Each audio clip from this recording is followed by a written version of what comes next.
ಬರೋದಾದರೆ ಇದು ಇನ್ನೂ ಜನವರಿ ಫೆಬ್ರವರಿ ಹೇಳಕ್ಕೆ ಬರೋದಿಲ್ಲ. ನಾನು ಮೊನ್ನೆ ಹೇಳಿದ್ದಲ್ಲಿ ನಿಮ್ಮ ಇದರಲ್ಲಿ ಕಾರ್ತಿಕ ಮತ್ತು ಆಶ್ವೀಜದಲ್ಲಿ ಹಳ್ಳಿಗಳಲ್ಲಿ ಹೆಚ್ಚಾಗ್ತದೆ ಕಾಯಿಲೆ ಇದು ಅಂತ ಹೆಚ್ಚಾಗ್ತಾ ಇದೆ.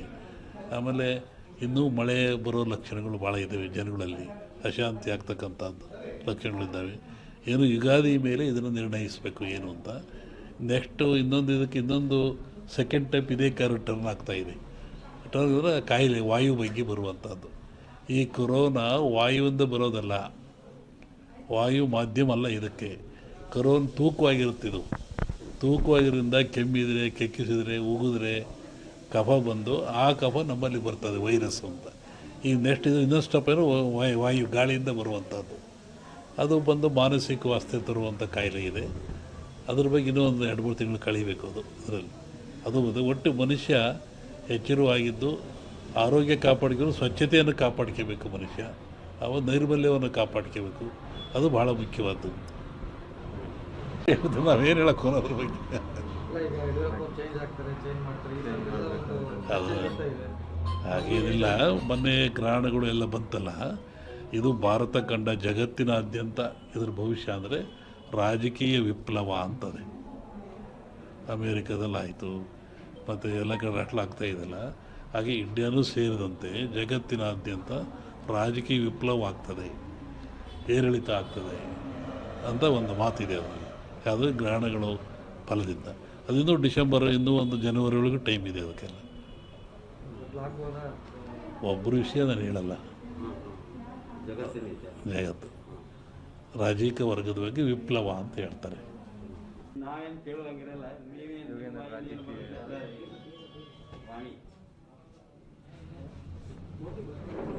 ಜಗತ್ತಿನಲ್ಲಿ ಅತ್ಯಂತ ಶ್ರೇಷ್ಠ ಜ್ಞಾನ ವಿವೇಕವುಳ್ಳದ್ದು ಯಾವುದು ಅಂದರೆ ಮನುಷ್ಯನಿಗೆ ಬುದ್ಧಿಶಿ ಇದೆ, ಜ್ಞಾನ ಇದೆ, ತಿಳುವಳಿಕೆ ಇದೆ ಅಂತ ಹೇಳ್ತಾರೆ. ಅಂಥ ಮನುಷ್ಯ ಆಗಾಗ ಅಜ್ಞಾನಕ್ಕೊಳಪಟ್ಟರೆ, ಅವಿವೇಕಕ್ಕೊಳಪಟ್ಟರೆ, ತನ್ನ ಆಚಾರ ವಿಚಾರಗಳನ್ನು ಕಳ್ಕೊಂಡ್ರೆ ಅಂತಹ ಮನುಷ್ಯ ಎಚ್ಚರಿಕೆಗಾಗಿ ಜಗತ್ತಿನಲ್ಲಿ ಕಾಲದಿಂದ ಅನೇಕ ರೋಗಗಳು ಬರ್ತಾಯಿದ್ದಾವೆ, ಕಾಯಿಲೆಗಳು ಬರ್ತಾಯಿದ್ದಾವೆ. ಈ ಬರುವಂಥ ಕಾಯಿಲೆಗಳು ಮನುಷ್ಯನಿಗೆ ತಿಳುವಳಿಕೆ, ಜ್ಞಾನ, ವಿವೇಕ ಮೂಡಿಸ್ತಕ್ಕಂಥದ್ದು. ಹಾಗೆ ಈಗಲೂ ಬಂದಿರತಕ್ಕಂಥದ್ದು ಕೊರೋನಾ ಅಂತೇಳಿ. ಈ ಕೊರೋನಾ ಎನ್ನತಕ್ಕಂಥ ಕಾಯಿಲೆ ಇದೇನು ಹೊಸ್ತೇನಲ್ಲ, ಇದು ಹಳೆಯ ಕಾಯಿಲೆ. ಹಿಂದಿನ ಕಾಲದಿಂದಲೂ ಜನರಲ್ಲಿ ಗಂಟ್ಲು ಬೇನೆ, ಗಂಟಲು ರೋಗ ಅಂತ ಕರಿತಾಯಿದ್ರು. ಅದು ಬಂದದ್ದು 2 ದಿನಕ್ಕೆ ಸತ್ತೋಗ್ತಾಯಿದ್ದು ಮನುಷ್ಯ. ಶ್ವಾಸಕೋಶಕ್ಕೆ, ಗಂಟ್ಲಿಗೆ ಬರುವಂಥ ಕಾಯಿಲೆ. ಇದು ಯಾತ್ರಿಂದ ಬರುತ್ತೆ ಅಂತ ನಾವು ಸ್ವಲ್ಪ ಯೋಚನೆ ಮಾಡಿದರೆ, ಸ್ವಚ್ಛತೆಯನ್ನು ಮನುಷ್ಯ ಕಳ್ಕೊಳ್ತಾ ಇದ್ದಾನೆ. ಆರೋಗ್ಯ ಅಂದರೆ ಸ್ವಚ್ಛತೆ ಅಂತ. ಆ ಕಳ್ಕೊಳ್ಳೋದ್ರಿಂದ, ಸ್ವಚ್ಛತೆ ಶುದ್ಧ ಇದರಿಂದ ಮನೆಯಲ್ಲಿ, ಹೊರಗೆ, ಒಳಗೆ ಎಲ್ಲ ಕಡೆ ಕಳ್ಕೊಂಡ್ರೆ ಕಾಯಿಲೆ ಬೆನ್ನಡ್ತಾ ಇದೆ. ಇಂತಹ ಕಾಯಿಲೆ ಇದು ಘೋರವಾಗಿರ್ತಕ್ಕಂಥ ಕಾಯಿಲೆ.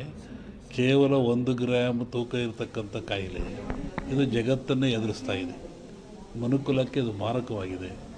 ಇದು ಮುಂದೆ ಇನ್ನೂ ಹೆಚ್ಚಾದ ಲಕ್ಷಣಗಳು ಭಾಳ ಇದ್ದಾವೆ ಜಗತ್ತಿನಾದ್ಯಂತ. ನಾನು ಹಿಂದೆ ಒಂದು ಹೇಳಿದ್ದೆ, ಸಿರಿವಂತ ಮಗನುಟ್ಟಿ ಆಳುವನು ಮುನಿಪುರವ, ಯುದ್ಧವಿಲ್ಲದೆ ಮಡಿಯ ಪುರವಲ್ಲ ಕೂಳಾದೀತು. ಸಿರಿವಂತ ಮಗನುಟ್ಟಿ ಆಳುವನು ಮುನಿಪುರವ. ಮುನಿಪುರ ಅಂದರೆ ಅಮೇರಿಕಾ ದೇಶವನ್ನು ಸನ್ಯಾಸಿ ಊರು ಅಂತ ಕರೀತಾರೆ.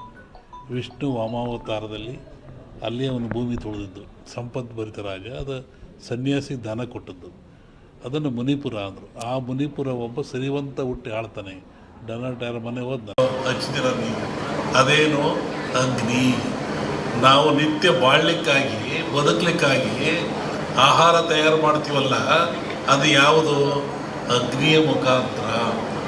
ಹಾಗೆ ಅಗ್ನಿ ಜಗತ್ತಿನ ಚರಾಚರಕ್ಕೆ, ಮನುಕುಲಕ್ಕೆ ಆದರ್ಶ, ಅವಶ್ಯಕ.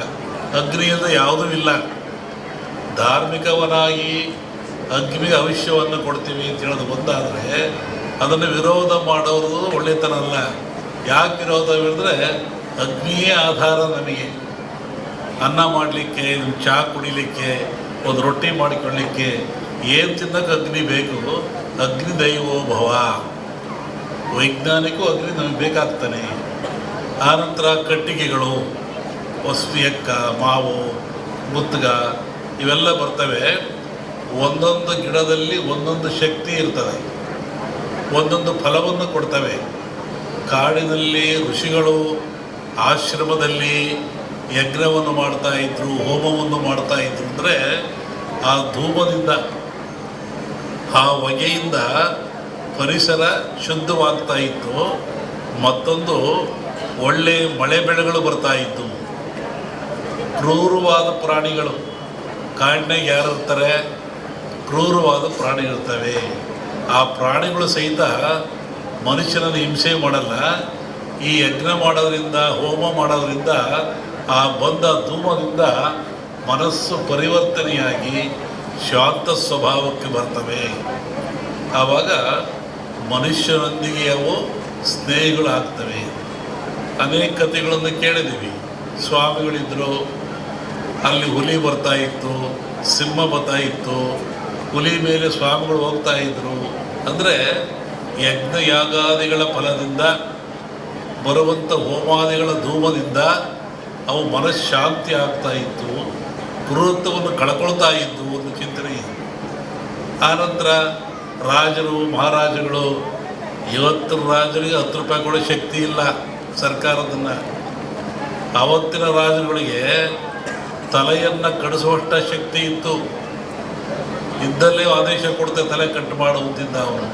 ಅಂತಹ ಶಕ್ತಿ ಅವನಿಗಿತ್ತು, ಸಾರ್ವಭೌಮತ್ವವಿತ್ತು. ಅಂಥವ್ರು ಏನು ಮಾಡ್ತಾಯಿದ್ರು? ನಾರ್ಮುಡಿಯಲ್ಲಿ, ಬರಿಗಾಲಿನಲ್ಲಿ ಕಾಡಿಗೆ ಹೋಗಿ, ಆಶ್ರಮಕ್ಕೆ ಹೋಗಿ, ಋಷಿಗಳ ಮುನಿಗಳಿಗೆ ಶಿರವಾಗಿ ಆ ಅಗ್ನಿ ಹೋಮದಲ್ಲಿ ಪಾಲ್ಗೊಂಡು ಸುಭಿಕ್ಷೆಯನ್ನು ಬೇಡ್ತಾ ಇದ್ದರು, ನಾಡಿನ ಸುಖವನ್ನು ಬೇಡ್ತಾ ಇದ್ದರು, ಆಶೀರ್ವಾದ ತಗೊಂಡು ಬರ್ತಾಯಿದ್ರು. ಅಂದರೆ ಈ ಹೋಮಗಳು ಆಧ್ಯಾತ್ಮಿಕವಾಗಿ ಹೌದು, ನಾಡಿಗೆ ಮಳೆ ಬೆಳೆ ರೋಗಗಳನ್ನು ದೂರ ಮಾಡುವಂಥ, ಆಯುಷ್ಯವನ್ನು ಕೊಡುವಂಥ ಶಕ್ತಿ ಹೌದು. ಇಲ್ಲಿ ವಿಶೇಷವಾಗಿ ಆಜ್ಯ ಅಂತ ಬರ್ತದೆ. ಆಜ್ಯ ಅಂದರೆ ತುಪ್ಪ ಅಂತೇಳಿ. ನಾನು ಬರ್ತಾ ಬೆಳಿಗ್ಗೆ ಆಗಲೇ ಹೇಳ್ತಾ ಇದ್ದೆ, ನಮ್ಮ ಹತ್ರ ಬಂದಾಗ ಯಾವುದನ್ನು ಆಜ್ಯ ಅಂತ ಕರಿತೀವಿ, ಆಜ್ಯದ ಮಹತ್ವವೇನು? ಹಾಲು ಕರಿತೀರ ನೀವು, ಹಾಲನ್ನು ಕರಿತೀರ, ಅದರ ಆಯುಷ್ಯ ಎಷ್ಟು? ಹಾಲಿನ ಆಯುಷ್ಯ, ಹಾಲು ಕರೆದ ಹಾಲಿಗೆ ಆಯುಷ್ಯ ಎಷ್ಟು? 12 ಗಂಟೆ. ಹಾಲು ಕರೆದ 12 ಗಂಟೆ ಮೇಲೆ ಅದು ಕೆಟ್ಟು ಹೋಗ್ತದೆ, ಅದು ಹಾಳಾಗಿ ಹೋಗ್ತದೆ, ಉಪಯೋಗ ಬರೋದಿಲ್ಲ. ಮನುಷ್ಯ ಭಾಳ ಬುದ್ಧಿವಂತ. ಈ ಹಾಲನ್ನು ಕೆಡದಂಗೆ ಇಟ್ಕೊಂಡು ನಾನು ಉಪಯೋಗ ಮಾಡಬೇಕು ಅಂತಾನೆ. ಅವನೇನು ಮಾಡ್ತಾನೆ, ನೀವೇನು ಮಾಡ್ತೀರಿ? ಬೆಂಕಿ ಹಾಕ್ತೀರಾ, ಅಂದರೆ ಹಾಲನ್ನು ಕಾಸ್ತೀರಾ. ಹಾಲನ್ನು ಕಾಸ್ತೀರಾ, ಕೆಂಪು ಕಾದ ಮೇಲೆ ಆರಿಸಿ